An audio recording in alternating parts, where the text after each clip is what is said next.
everyone, my name's Caitlyn and welcome back to my channel, or welcome if it's your first time here. So today I'm going to be sharing a wrap-up of what I read in January 2026.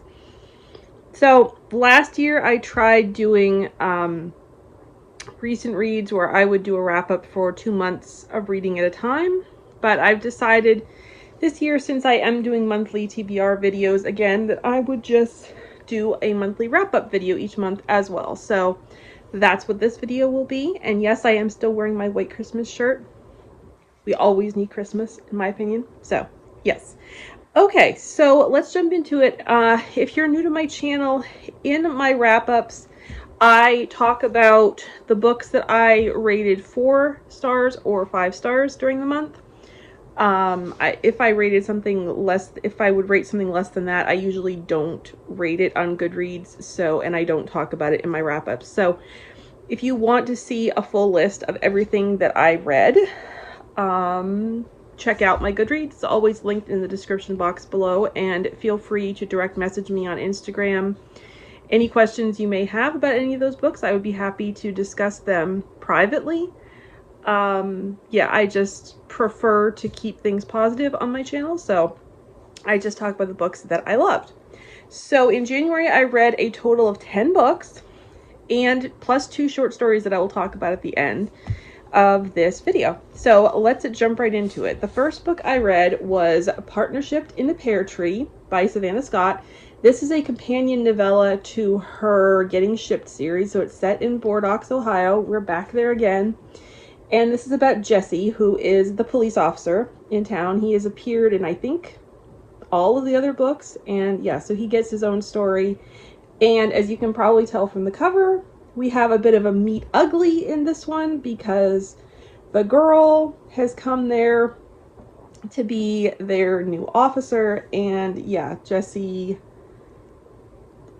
well, not accidentally, on purpose, but he ends up arresting her. He doesn't know who she is, and he thinks that she stole somebody's van. So yeah, it's, you know, there's chaos going on. There's all there's somebody out there doing vandalism to all these Christmas displays and stealing things, you know, Christmas decorations and stuff. And it's just such a fun story. Just, I adore Bordeaux so much. And yeah, this one was just fantastic and everything that I would have wanted from a Bordeaux Christmas story. So I gave this one 5 stars and highly recommend it. Okay, the next one I have to talk about is Heidi by Johanna Spyri. I'm not sure how you pronounce her name, but oh my goodness, this one was 5 stars. I loved it so much. It was so beautiful. I have loved Heidi since I was a child, particularly my favorite version. I have seen the Shirley Temple version many times, and I do really enjoy that one as well, but my personal favorite was one that has Jason Robards in it and Jane Seymour. And I just love that version.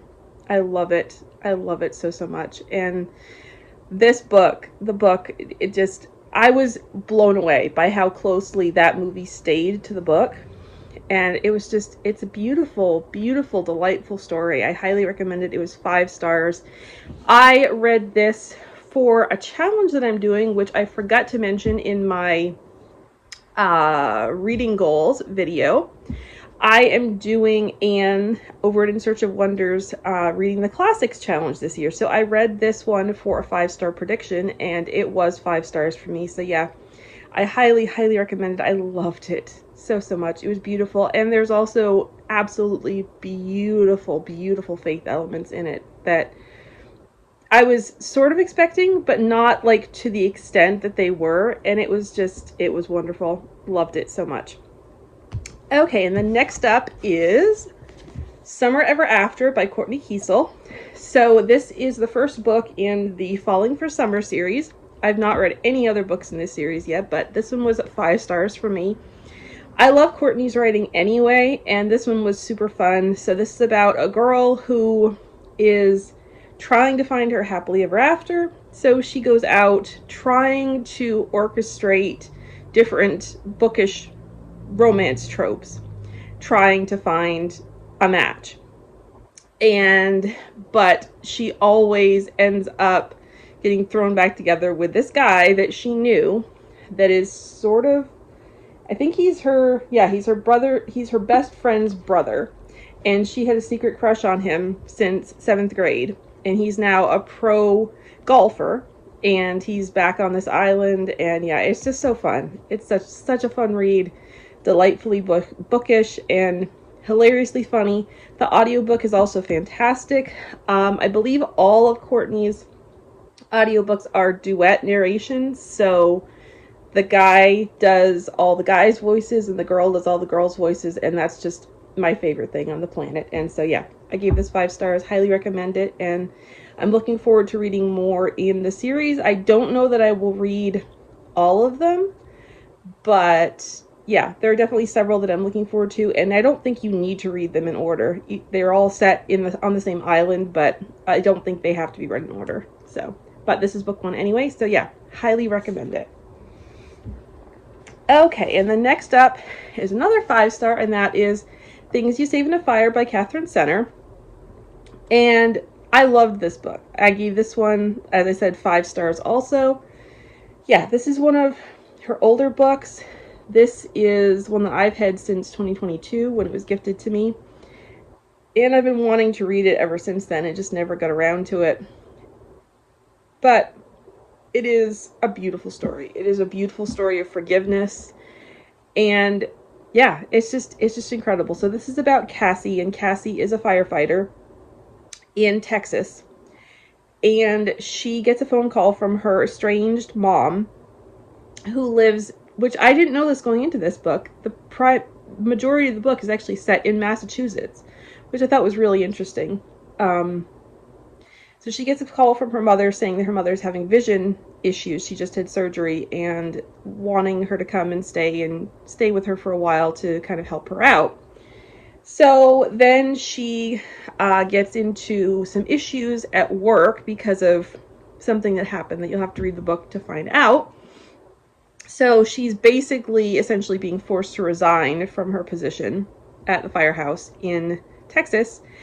And she gets a job working there in Massachusetts, in the town where her mom lives. And yeah, it's just really, really great. She falls in love with a firefighter, and it's really, really good. There is, I will say, which I was not really expecting from this book because it has not been the case in the other 4 Katherine Center books that I've read, but there is a fade to black scene in this book between unmarried characters, which I did not love. It was not in any way explicit. I felt like it was tastefully done, and it didn't bother me personally, but I also wasn't expecting that because, like I said, there have not been any fade to black scenes in the other books of hers that I read. So that was kind of a surprise, and didn't love that. Again, this one also has language in it, as do all of her other books. I've heard people say that because this is one of her earlier books that it has less language. Those ones have less language, and that's probably true. Like, I didn't actually keep track of it, but yeah, I gave it 5 stars for the story because I loved it. It was beautiful. So yeah, would definitely recommend it if that's your thing, and if language and a fade to black scene doesn't bother you. Definitely check this out. Okay, and then next up I read another classic, which, like, who am I reading 2 classics in 1 month? Like, that never happens. So I read The Importance of Being Earnest by Oscar Wilde, and this is a classic play. And I actually read this, I actually got ahead a month in Anne's Reading the Classics Challenge, because I read this for the February prompt to read a funny book. And this story, oh my goodness, if you have not read it, please do, because it is hysterically funny. Like, I knew nothing about it other than that people had said that it was funny. I've never read Oscar Wilde before. I literally knew nothing about the story. I just knew that people said that it was funny. So yeah, I was cracking up, literally cracking up, snort laughing. Oh my word. I've seen it described as a madcap, and that is like exactly the word for it. It is delightfully absurd and ridiculous. but so much fun. It's just, yeah, I loved it so much. So it was 5 stars. Would highly, highly, highly recommend that you check it out. I have also since watched the movie version from 2002 with Reese Witherspoon and Colin Firth, and really loved it. They did a really great job adapting it. So yeah, would highly recommend that. But yeah, this has definitely become a favorite classic, and I am definitely looking forward to reading more of Oscar Wilde's work. Okay, and the next up is, which was 5 stars if I didn't say that. I don't remember if I did or not, but if I didn't, it was 5 stars. Next up is Chasing Kenzie by Drew Taylor. And this is a standalone, but it's connected to Reverie because it features a town in Alaska that was featured in Reverie and some characters that we met in Reverie. So yeah, I really, really, really enjoyed this one. It was a lovely story. Yeah, it was enemies to lovers. And yeah, there was a big storyline, a big message about if you're a people pleaser and learning how to kind of move past that. So it was a beautiful story. It was a lovely story. I rated it 4 stars. There was nothing wrong with it whatsoever. It just didn't quite wow me. It didn't quite give me that 5-star feeling, but I still really, really enjoyed it and would highly, highly recommend it. So yeah, definitely recommend this one. Okay, and then the last book that I read was Wired Love by Ella Cheever Thayer. And this was the group read for Epistolary January, which I didn't get to participate actually in the live chat, like in the live discussion, but I'm looking forward to go back and watching it at some point. But this story was so fun. I really, really enjoyed it. I ended up giving it 4 stars. The beginning I loved it so much, and it was really, it was really easy to follow. Really, really enjoyed it. It kind of, I didn't love the middle. Like the middle of it was kind of just okay for me. Yeah. And then, but then it ended the way I wanted to, so the ending was great, and yeah, I definitely really, really enjoyed it, and yeah, would definitely recommend it. Yeah, so again, I gave it 4 stars. It was not quite a 5-star read for me, but it's another classic. So this is the 3rd classic that I read in January. Like, what? I know, but yeah, like, and I really enjoyed all of them that I read. Like, it's crazy. It's crazy. So yeah, we'll see what February brings as far as classics go. I'm planning to read at least 1, but we'll see what happens. But so yeah. Oh, and I have more classics. I have more classics coming up to talk about real quick in just a second. So yeah, 4 stars for this one. Definitely recommend it.